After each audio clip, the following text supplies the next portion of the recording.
Part of our agenda today, an extensive part of our agenda, is actually going to be to describe the first volume of that initial proposal and share with you all the kind of public comment we are looking for, and we welcome all kinds of public comment on that first volume. And today's event is designed to present an overview of that document and hopefully encourage all of you to submit public comment. The event in October will be to provide an overview of the next part of the planning process and to encourage you to provide public comment on that as well.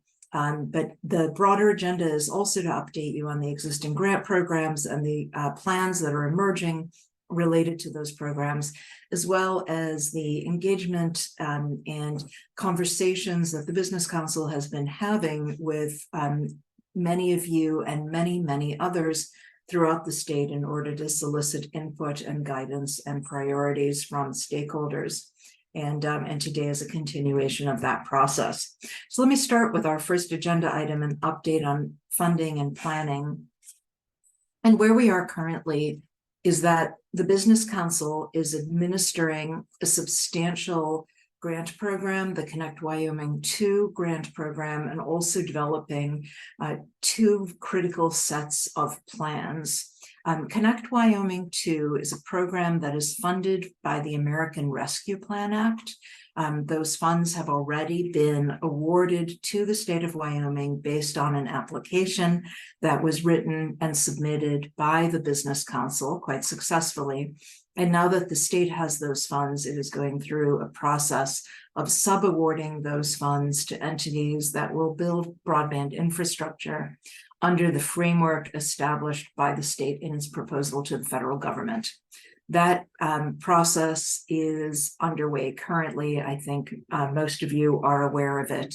And that's a big focus of the effort at the Business Council on broadband in the current moment. So that's American Rescue Plan Act funding. In addition, there are two substantial efforts underway that relate to funding that was appropriated for Wyoming under the Infrastructure Investment and Jobs Act. And those are two different programs. The first one known as Broadband Equity Access and Deployment, or BEAD, I'm going to talk about extensively today. The second one known as Digital Access, or in the federal terminology, Digital Equity. And what we are doing here is that the funding under both of these programs will be awarded to the state of Wyoming based on submission of a series of plans that meet the federal requirements. Developing those plans over the course of 2023 has been an enormous part of the effort underway at the Business Council. The status of the BEAD plans right now is that on August 17th, the first of the BEAD plans, known as the 5-year action plan, was submitted.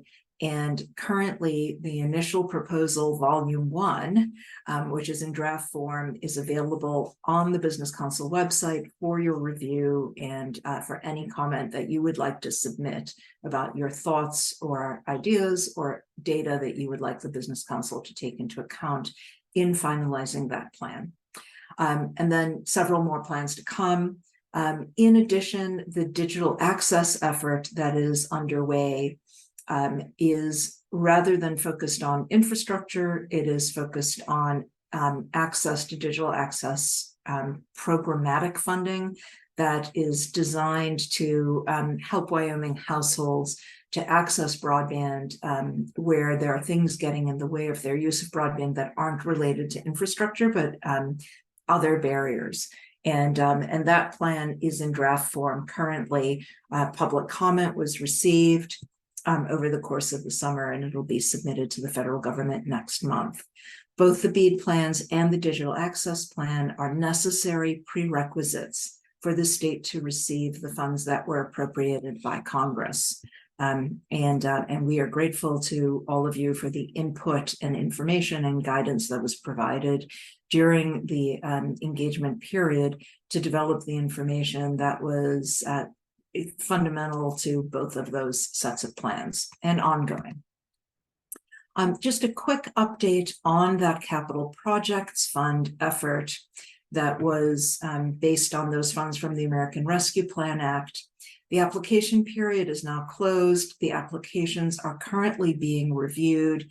The outcome of the application process was really quite spectacular, with 116 separate applications for funding received. You can see some of the statistics here of what was requested. $413 million was proposed in total project costs, of which $325 million was requested in the form of grants, $88 million proposed as a match provided by the applicants. And the totality of what was proposed is that more than 38,000 currently unserved locations would be served.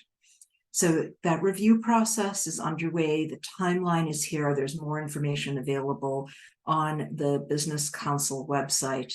But many thanks to all of those who put all the effort into preparing these applications or supporting preparation of the applications. And we look forward to a positive outcome of this process, and a very expeditious one as well. Update on the BEAD program, that is that infrastructure program funded by the Infrastructure Investment and Jobs Act. In June, late June, the federal government announced that the allocation for the state of Wyoming was $348 million. Those are dollars that will become available based on the state delivering to the federal government plans that meet the federal requirements, that demonstrate that the state's plans for how to use those dollars are aligned with federal requirements and priorities. And as I think you all know, those priorities, as established by Congress in the legislation, are that these dollars are prioritized for unserved locations first. Unserved under the federal definition of what is unserved, meaning those that cannot access 25/3 service. And then the secondary priority is for underserved, those that can access 25/3, but not 100/20 or higher. So 4 BEAD plans that are part of the required federal planning cycle for states to access their BEAD dollars. And the first one, as I said, the 5-year action plan, was submitted earlier this month. There's this massive ongoing planning effort right now that will hopefully lead to execution of a provisional grant program early next year, where grants will be awarded on a provisional basis, subject to submission of the final plan to the federal government. And then once that final plan is approved by the federal government, deployment beginning late next year or early in 2025. And what you see here is the current status of the plans and the interplay of the different plans. The 5-year action plan, a high-level strategic plan, already submitted. And then the initial proposal, a much more concrete plan for exactly how funds will be used. That is the process that is underway currently. I'll talk about it in considerable detail in just a few minutes. All of this leading to a final proposal after the provisional grant making late next year. So extensive plan preparation, opportunity for real rigor in determining how to use the funds, and that process well underway at the Business Council.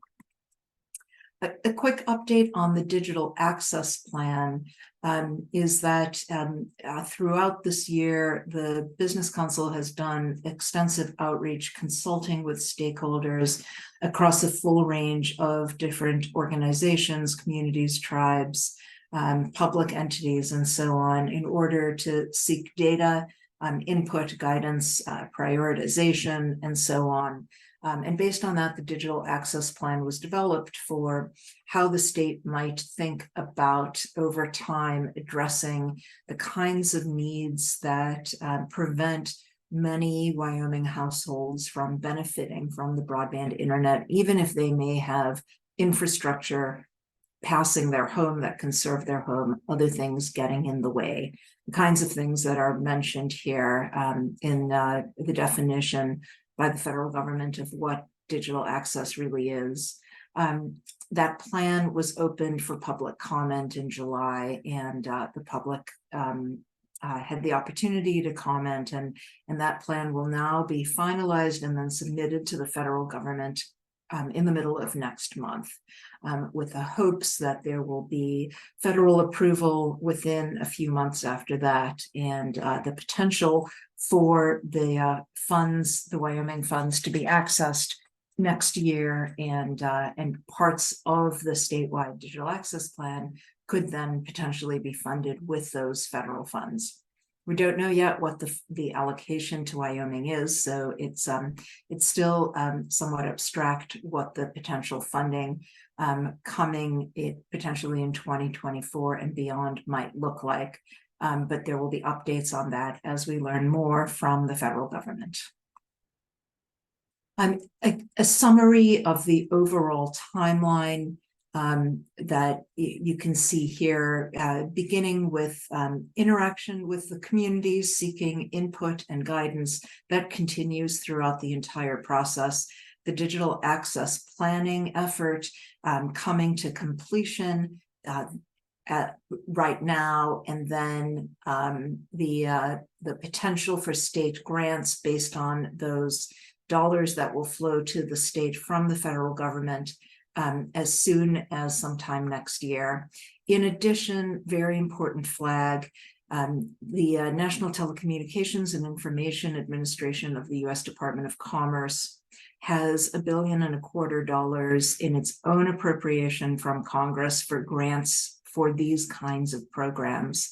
That is something that the state will not have any involvement in. Those are dollars that will be available to nonprofits, anchor institutions, local governments, etc., through a direct competitive grant program with submission to that federal agency and awards from the federal agency to the local entities. But you should all be aware that that's a very substantial funding opportunity that could really help to advance the ball. First of its kind funding opportunity, and certainly remarkable in its scale, and that likely coming early in 2025. We don't have a lot of detail from the federal government yet about what that will look like, but there'll be updates as that information is received. And then moving on to BEAD, which is the enormous $300-something million opportunity that will be such a big part of the focus of the Business Council for the next few years. We are finishing up those plans over the course of the rest of the year, the grant program coming early next year, and then that final proposal to the federal government following the grant program. And once the final proposal is approved by the federal entities, then execution of the grant program likely starting early in 2025.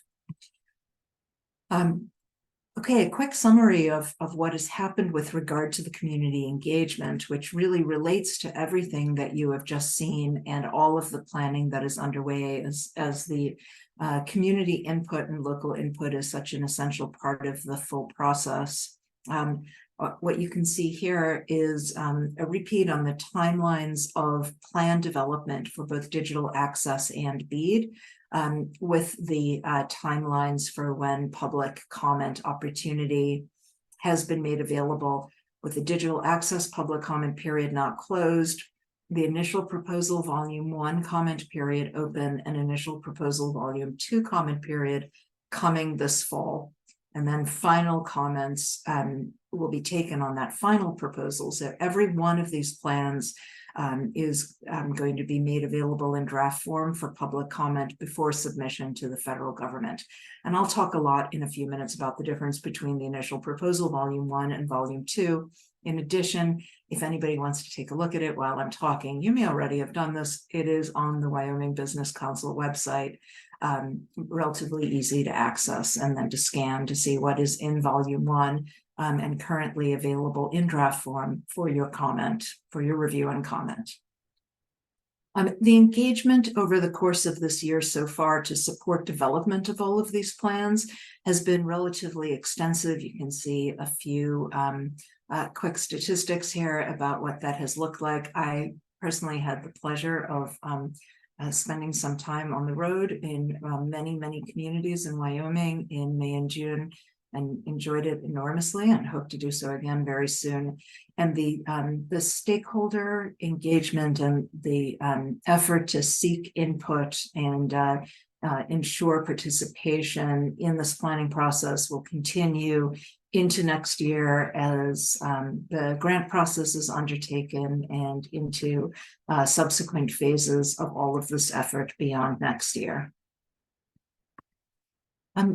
Just a few highlights of what has been learned so far through experience and data and guidance shared by communities, local governments, tribal representatives, members of the public who have attended the meetings, lots and lots of anchor institutions and nonprofits, and a wide range of different internet service providers. And what you can see here are some of the highlights of what's been learned.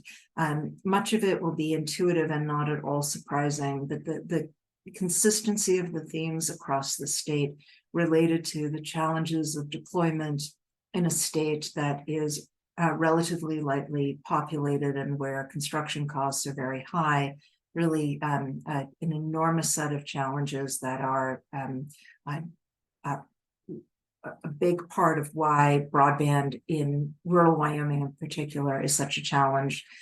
We heard that across the state.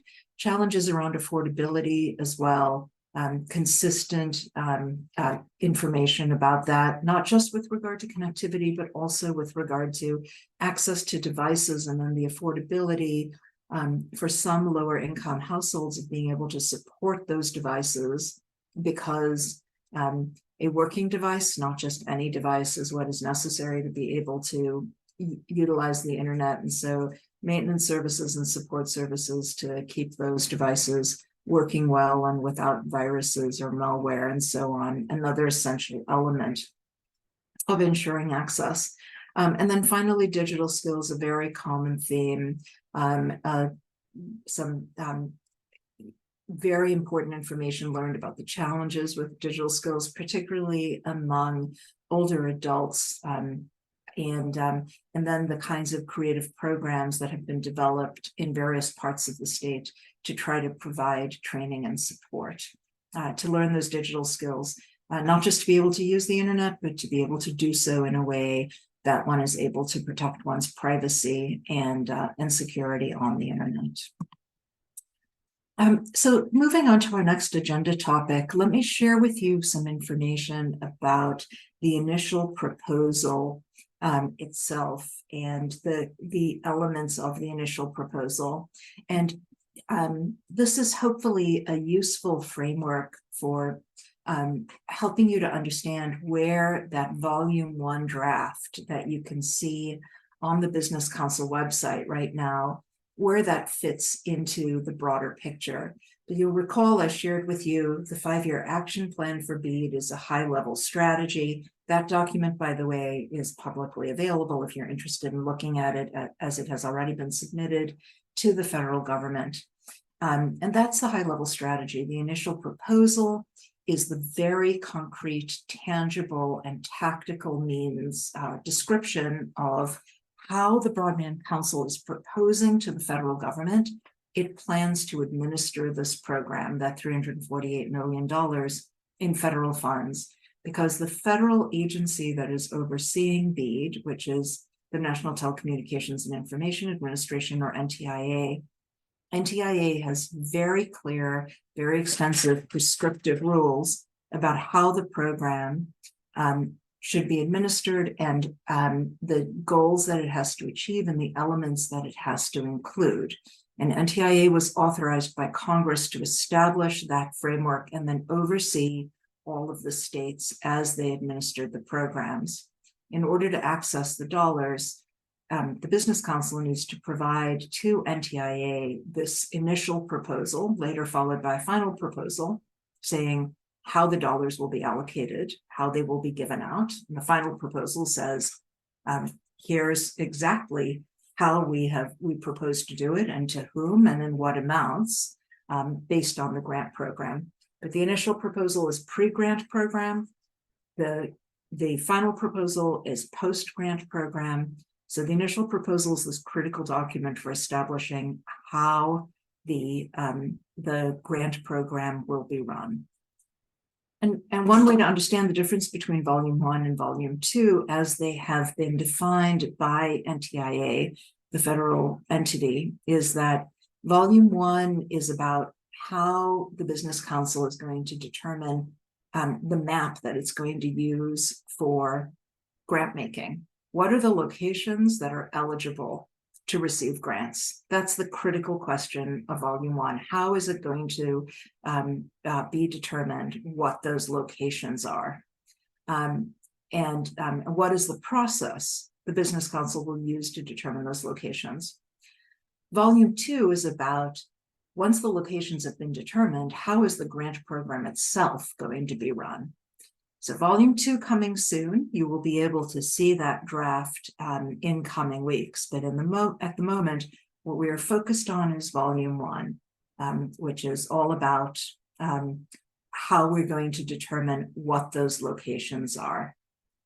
And Volume 1 has 4 critical elements to it. As you will see, if you review the draft on the Business Council website, it is these 4 different elements. And what it's really about is how the state of Wyoming is going to take data in the federal map.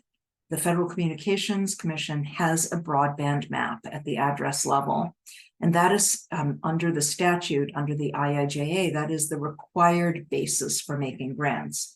But what NTIA is enabling the states to do is to take that FCC map and develop a state process that will be run early next year to refine that map and improve that map and use a challenge process to get to the best possible determination of where the unserved locations are in the state, where the underserved locations are, and where the served locations are, with those unserved being the top priority for funding, the underserved being the second priority for funding, and by the way, community anchor institutions being the third priority for funding. So there's a lot of data collection around community anchor institutions as well.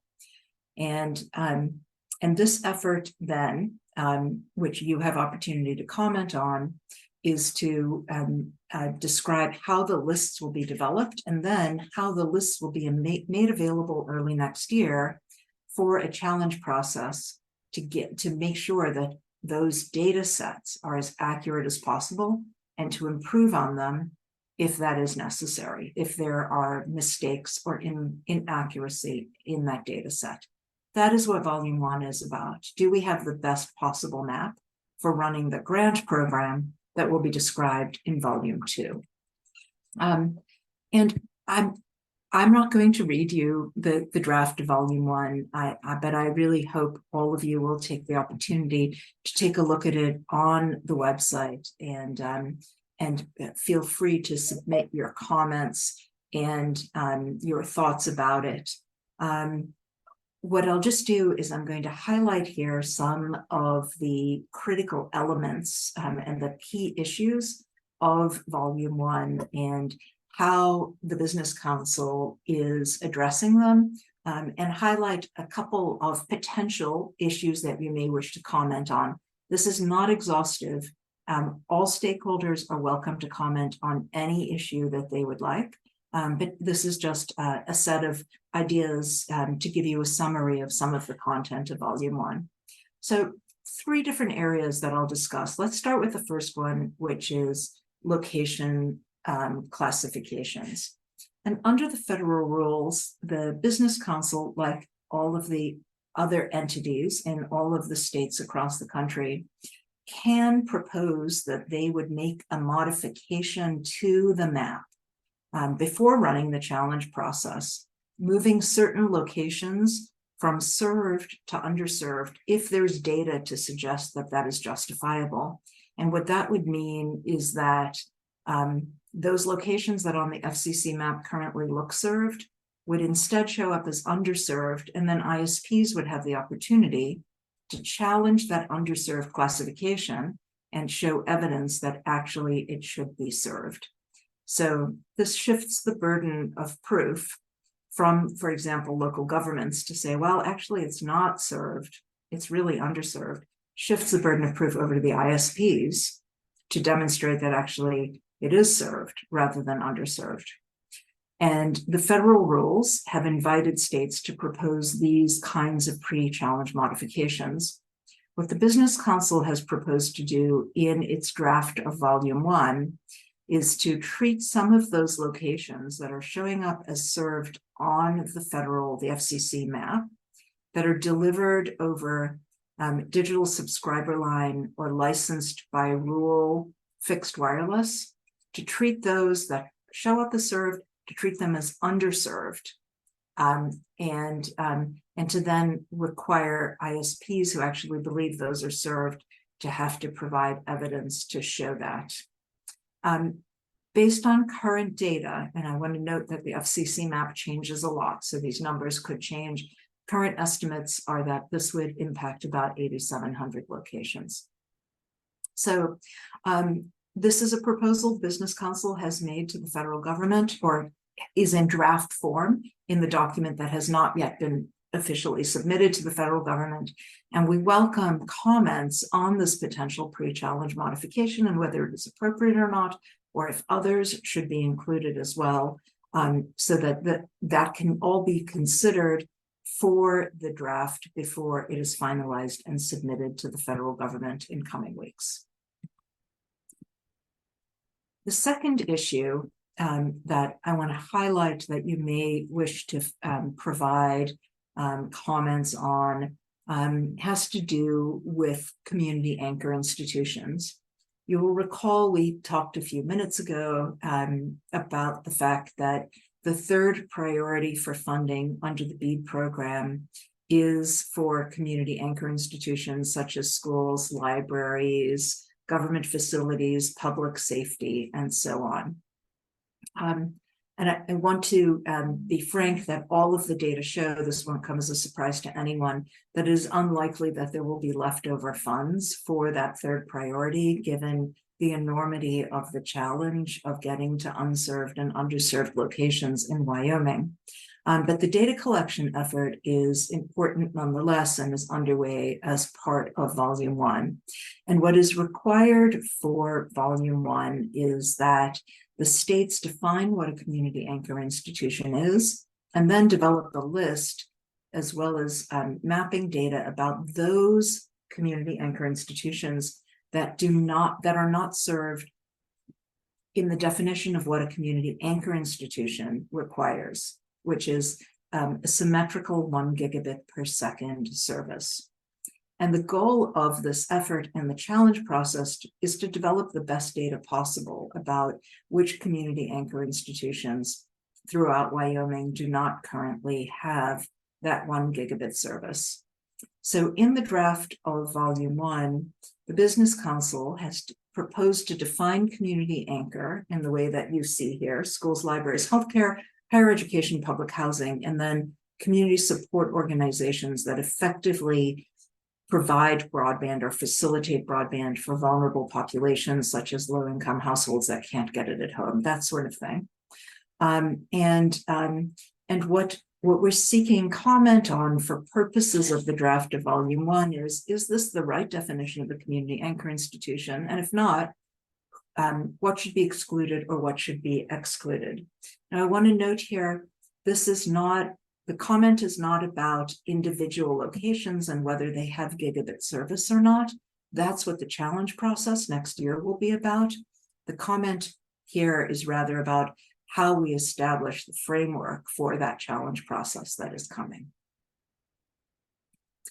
And then the third topic, and incredibly consequential, that is addressed extensively in the draft of Volume 1, is the structure of the challenge process. How is it structured? What is the business council proposing to do? What are the rules that will be followed?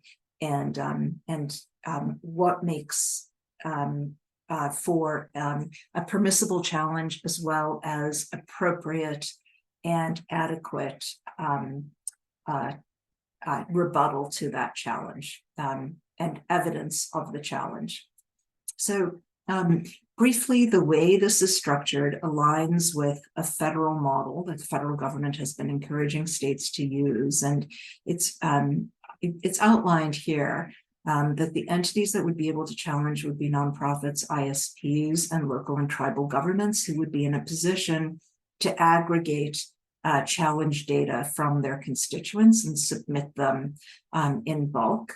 And the challenges would really be about proving that there is a place that is shown as served or unserved or underserved, and that shouldn't be shown that way because it's simply not accurate, either because service is different there or because there's something known as an enforceable commitment, that somebody has already been funded and in return for that funding made an enforceable commitment that they would build. Therefore, there will be broadband there, broadband services planned there, and that should not be a location eligible for funding.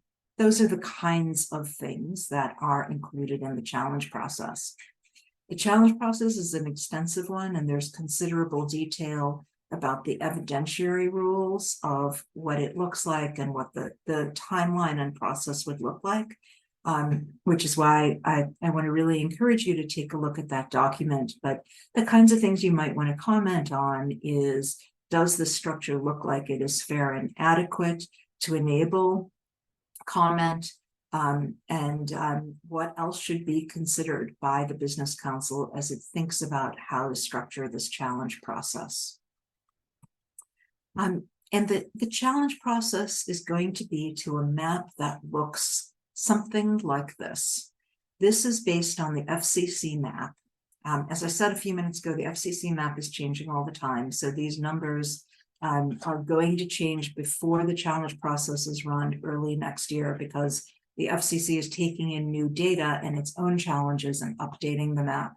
But this is what the map currently looks like, largely, with 22,000 unserved locations, 12,000 underserved locations. And this is the distribution of where they are located. These are the locations that will be the first and second priority for BEAD dollars. And these are the locations that will be the focus of the challenge process early next year, as will the served locations, because if there is a served location where the evidence show that it actually should be shown as underserved or unserved, the challenge process will allow for that correction to be made. I just want to note also for all of you that if you are focused on getting this map as correct as possible, you have 2 bites at the apple. WBC will run this challenge process next year. But in addition to that, the FCC challenge process is also underway, and checking your community addresses now and filing challenges with the FCC if there are inaccuracies there helps to make sure that next year's map will be as accurate as possible, and frankly also helps to correct the federal map and improve federal data for federal policymaking, as well as engaging next year with the Business Council in order to improve state data for state grant making. In the framework that has been proposed in Initial Proposal Volume 1, this is the timeline for what the challenge process will look like. And this is also discussed in detail in the draft Volume 1, and we welcome comment on this as well. But the plan is that the challenger will have 30 days to submit a challenge once the process is opened and submit the appropriate evidence. At that point, the internet service provider who has been challenged will have 30 days from notification to rebut and the internet service provider may choose to concede the challenge, in which case the challenge will be considered sustained, or the internet service provider can rebut and provide evidence to support its rebuttal. And for anything that goes into that rebutted context, the broadband office at the Business Council will then have the opportunity to make a final determination and adjudicate that disputed location. I want to note as well that not only will NTIA have to approve the challenge process and volume 1 in order for the challenge process to happen and for the grant program to happen, but NTIA will also have to approve the final outcome of the challenge process. So there is a lot of federal oversight and federal involvement in this entire process. I just wanted to share that framework so you understand the interplay of all these different factors. That is the summary of where we are and the moment in which we find ourselves. And as always, the Broadband Office and the Business Council welcome your input, questions, priorities, ideas across the full range of topics, not just the draft of volume 1 that is currently available. And we'll continue to send out updates, and we'll integrate and learn from the challenges, the comments that are received on the draft of volume 1 before that document is finalized and sent to the federal government. And volume 2 will be made available for public comment with a similar briefing to this one coming on that topic in October. That is the totality of our presentation for today. I want to thank all of you for being here and for your input and your interest and your guidance. We look forward to reviewing your comments and very much appreciate you taking the time.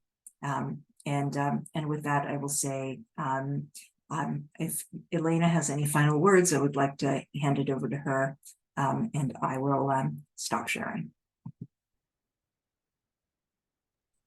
Just to echo the same thing, thank you all for being here. Again, please use that email to send comments and questions. We will try as hard as we can to get those back to you. There's an opportunity for you to perhaps why I'm hesitating is don't all call at the same time and want a meeting, but we can get some meetings together for those of you who have specific questions and have met with several of you in the past. So we'll try to do that. Please be aware that everything that you say we take to heart, and we try to incorporate as best we can where we can. This, to echo Joanna's, is the bead is highly prescribed. It love that term. It is the feds tell us mostly what we can do. We don't have a lot of leeway in there, and we'll try to explain that as best we can.